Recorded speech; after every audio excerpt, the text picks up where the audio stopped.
Ayan guys, we have a lot of guava leaves or bayabas kung tawagin sa Pilipinas. Maraming benefits ito. Marami siyang healthy benefits sa katawan natin na nagpapagamot ito. So, ilagay natin siya sa cellophane or sa plastic bag. Then we can freeze it. Then if you want to boil it, then you can have it as a medicine, herbal medicine. Ayan. Wash it very well.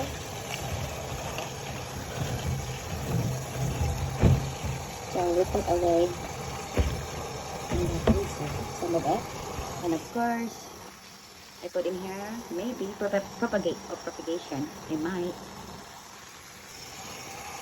So to put it in the salad mustard, then let it boil.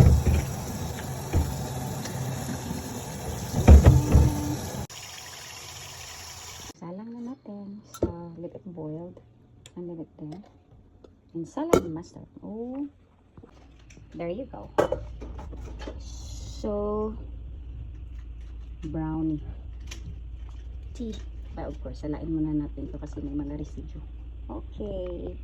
Right, ito na.